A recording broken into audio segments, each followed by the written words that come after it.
नमस्कार साथियों, आज के अंक में आपका स्वागत है। मैं दिलबाग सिंह धनखड़।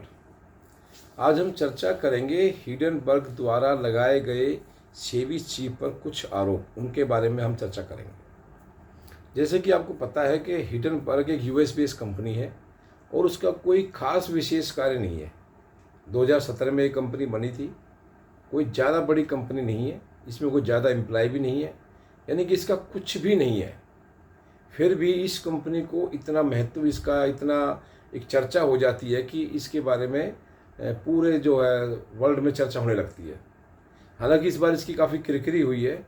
इस बार जो इसने सेबी चीफ पर जो आरोप लगाए हैं, माधवी बुच और उनके जो बोलते हैं उनके जो पति हैं धवल बुच, उनके गौतम अडानी के साथ कुछ संबंध है और इसी वजह से गौतम अडानी के खिलाफ जो उन्होंने पिछली बार एक कुछ आरोप लगाए थे, उनकी जांच सीबी ने प्रॉपर तरीके से नहीं करी है। तो ये उनका आरोप इस बार सेबी चीफ पर लगाया गया है। हालांकि इस दावे में कुछ भी दम दिखाई नहीं देता और मार्केट पर इसका कुछ भी असर नहीं पड़ा। उल्टा ये अपनी जो पिछली जो रिपोर्ट थी, यानी कि जो पिछले आरोप इन्होंने गौतम अडानी पर लगाए थे, केवल उन्हीं को अपना एक सही बताने के लिए इन्होंने सेबी चीफ को भी कटघरे में खड़ा किया है। हालांकि किसकी विश्वसनीयता, इनकी जो हिंडनबर्ग की जो विश्वसनीयता कुछ भी नहीं है। कोई भी ऐसी प्राइवेट कंपनी कुछ भी किसी के बारे में कुछ भी कह दे तो उसकी कोई खास विशेषता नहीं होती है। लेकिन कुछ लोग जो हमारे खासकर विपक्षी लोग हैं या जो हमारी विदेशी जो कंट्रीज जो चाहती हैं कि इंडिया में कुछ स्थिरता आए, भारत की जो इकोनॉमी इतनी जो फास्ट चल रही है उसमें कुछ रुकावट आए, इसलिए इन कंपनियों को बहुत ज़्यादा महत्व दे दिया जाता है।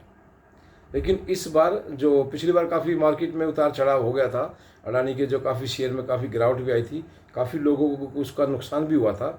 लेकिन इस बार इनकी जो हवा है बिल्कुल ठुस हो गई मार्केट में। इनके जो इन्होंने आरोप लगाया, ये जो अफवाह उड़ाई भाई सेबी चीफ के और इनके पति के जो है गौतम अडानी के साथ संबंध है, इसका मार्केट पर कुछ भी असर नहीं पड़ा और उनके जो वादे जो खोखले साबित हुए और सब समझ गए ये कुछ नहीं है। यूएस बेस्ड कंपनी है, इसका जो हमारे देश में इस तरह से या किसी भी देश में इस तरह से इंटरफेयर करना कोई बहुत अच्छा काम नहीं है। उस देश के अंदर काफ़ी जांच एजेंसियाँ होती हैं, ईडी है, सीबीआई है, सेबी है, ये सबका अपना काम होता है। लेकिन फिर भी ये कुछ कंपनियां ऐसी होती हैं जो कि अब आप समझ सकते हो कौन इनको प्रमोट कर रहा है, कौन इनको पैसा दे रहा है, कौन इनको चला रहा है। इनके पास कोई भी ऐसा प्रोडक्शन नहीं है जिससे कि ये कुछ खुद पैदा करके कमा के खा सके। लेकिन ये एक दूसरे की जो अफवाह बनाने के लिए जिनको पैसे मिलते हैं उसी पर इनका बिजनेस चलता है। अब आप समझ सकते हैं कि इनकी जो रिपोर्ट होगी इसमें कितना दम होगा। लेकिन इस बार जनता ने, पब्लिक ने या किसी भी जो मार्केट में जो फाइनेंशियल एक्सपर्ट बैठे हैं, उन्होंने किसी ने भी इनकी बात पर बिल्कुल महत्व नहीं दिया। हालांकि जो हमारे विपक्षी दल है वो काफ़ी हौला मचा रहे हैं, जो उनका काम है वो अपना काम कर रहे हैं। विपक्षी दलों का तो हौला मचाने का काम ही है। लेकिन इसमें एक बहुत बड़ी राजनीति या बहुत बड़ा षड्यंत्र भी इसमें आप देख सकते हैं। जो यूएस बेस्ड कंपनी है हिंडनबर्ग, अब आप समझिए कि ये जिस देश में इस कंपनी का रजिस्टर्ड ऑफिस है, हेड ऑफिस है, ये कंपनी वहीं पर बैन है। अमेरिका में ये कंपनी बिल्कुल टोटल बैन है, वहाँ केवल ये ऑफिस खोल के बैठे हैं, बाकी वहाँ कुछ भी काम ये नहीं कर सकते। अब ऐसी कंपनी पर आप क्या विश्वास, क्या भरोसा करेंगे जो अपने ही देश में बैन है। बहुत सी कंपनियां दूसरे देशों में बैन होती है, ये हिंडनबर्ग एक ऐसी कंपनी जो अपने ही देश में बैन है और की रिपोर्ट तैयार करती है। बताओ, अगर ये कंपनी इतनी अच्छी होती तो क्या अपने देश में इनका बैन नहीं हट जाता? क्या अमेरिका इसको बैन करती? क्योंकि अमेरिका को पता है कि ये कंपनी सिर्फ पैसा लेकर के इधर से उधर बिजनेसमैनों को या दूसरे देशों कंट्री का जो किसी के साथ छोटा मोटा थोड़ा बहुत क्लैश होता है उसके वहाँ से पैसा लेकर के अपनी रिपोर्ट तैयारी करते हैं और मार्केट में एक अफवाह फैला करके अपना थोड़ा सा अपने आप को थोड़ा चमकाते और पैसा कमाते हैं। इनका मेन बिजनेस यही है। लेकिन इस बार इनकी जो वादा था, इन्होंने कुछ जो बयान दिया था उससे 2-4 दिन पहले उन्होंने एक ट्विटर पर एक कमेंट भी किया था, अगर भाई भारत में बहुत बड़ा होने वाला है, बहुत जल्दी भारत में बहुत बड़ा होने वाला है। लेकिन हुआ कुछ नहीं।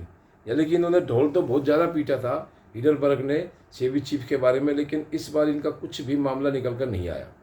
हालांकि सेबी चीफ ने और उनके पति ने, धवल जी ने, अपनी काफ़ी सफाई दी है, सच्चाई बताई है कि हमारा कितना, मान लें 30-35 साल का हमारा एक कॉर्पोरेट जो घरानों से या बिजनेसमैनों से हमारा कॉन्टैक्ट रहा है, हमने वहाँ किस किस तरह से किस किस कंपनी का क्या क्या काम किया है, काफ़ी डिटेल में उन्होंने बताया है और पब्लिक ने उन पर भरोसा भी किया है कि ऐसा कुछ नहीं है।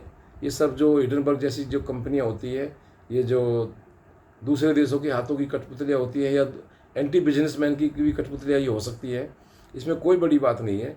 तो इस तरह से देखें तो ये हमारे देश में एक इस तरह की जो कंपनियाँ होती है ये केवल अस्थिरता लाने की कोशिश करती है।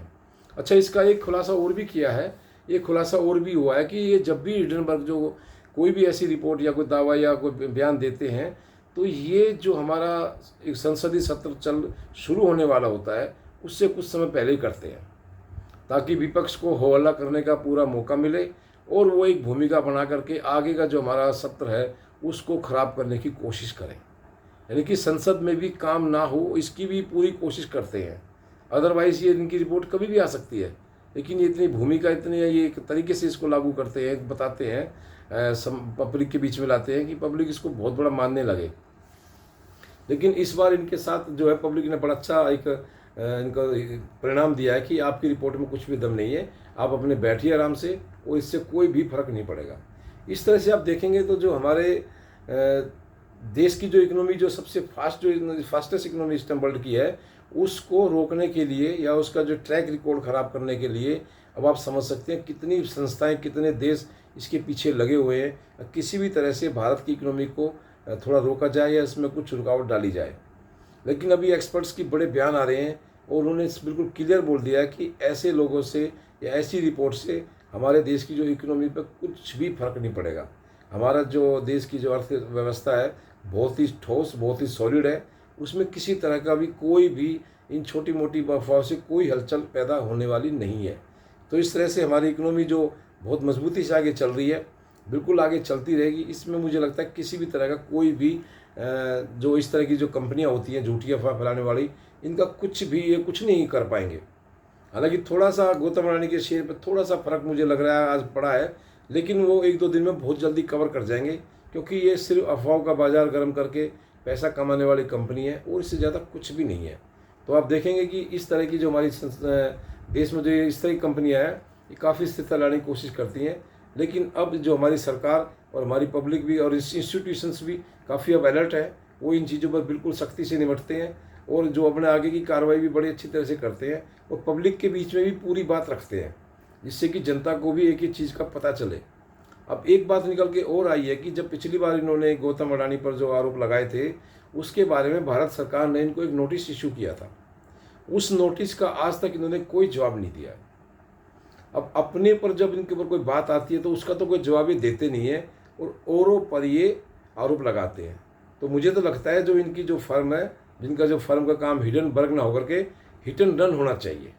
हिट एंड रन यानी कि हिट करो और भाग जाओ, इनका तो केवल इस तरह का काम होना चाहिए, यानी कि कंपनी का नाम हिडनबर्ग से हटा करके हिट एंड रन कर देना चाहिए।